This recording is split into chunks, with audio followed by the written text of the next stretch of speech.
안녕하세요. 노대표입니다. 반갑습니다, 여러분. 오늘은 경매와 공매에 대해서 한번 알아보는 시간을 갖도록 하겠습니다. Follow me!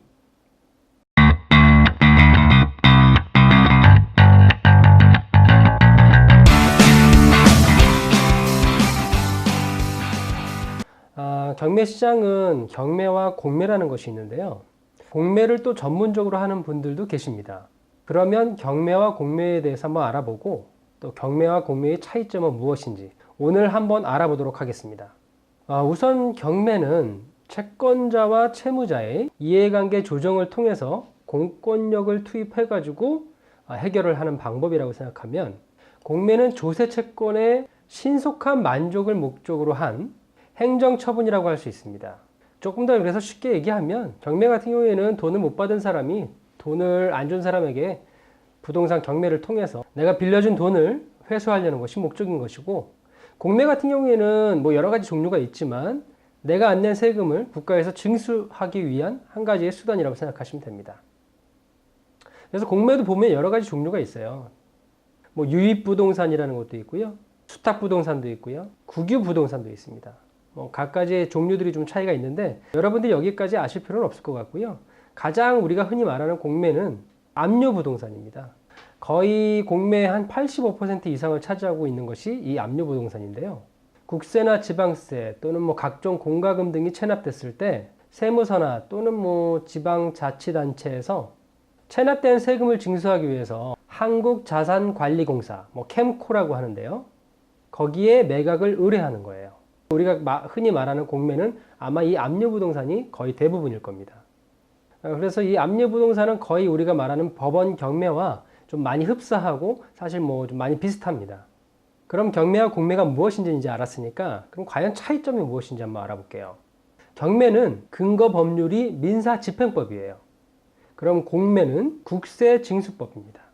그리고 주무관서는 당연히 경매는 법원이 되는 거고요. 공매 같은 경우에는 한국자산관리공사, 캠코가 됩니다. 그리고 뭐 아무래도 경매 같은 경우에는 보통 개인하고 개인 간의 문제가 많고요. 물론 금융회사도 있지만 어쨌든 개인하고 개인하고의 문제라고 보시면 되고, 하지만 공매 같은 경우에는 개인과 국가 간의 문제라고 보시면 됩니다. 제일 중요한 차이점이 이걸 수도 있는데요. 입찰 방법이 틀립니다. 경매 같은 경우에는 법원에서 입찰표를 작성해서 그 해당 날 가야 되는 거고요. 공매 같은 경우에는 전자 입찰만 가능합니다. 그래서 일반 회사원들이나 뭐 좀 부득이하게 시간을 뺄 수 없는 분들은 이 공매 같은 경우에도 좀 전자 입찰로 참여하는 경우가 많이 생기죠. 그 다음에 입찰 보증금에 대해서 알아보면, 경매 같은 경우에는 최저 매각 가격의 10%입니다. 여기서 경매 강의를 하시는 분들도 좀 많이 오해를 하고 계신 분들이 있는데, 이 공매도 입찰 보증금은 최저 매각 가격의 10%예요. 2016년 첫 공고 이후에 압류재산인 공매 물건에 대해서는 경매와 마찬가지로 최저 매각 가격의 10%라는 거 여러분 꼭 체크하고 넘어가셔야 됩니다. 아직도 옛날처럼 내가 입찰하는 금액의 10%로 알고 계신 분들 계신데요. 최저 매각 가격의 10%, 경매와 동일합니다. 그 다음에 유찰 시 저감률은 경매 같은 경우에는 종전 매각 가격의 20%에서 30%, 이거는 법원의 자율재량입니다. 하지만 공매는 최초 매각 가격의 10%입니다. 그래서 10%씩 저감됩니다. 그리고 소유권 이전 등기는 경매 같은 경우에는 낙찰자가 직접 하는 거고요. 공매 같은 경우에는 한국자산관리공사가 대행을 해줍니다. 그리고 이 매각대금 납부에 대한 것도 좀 차이점이 있는데요.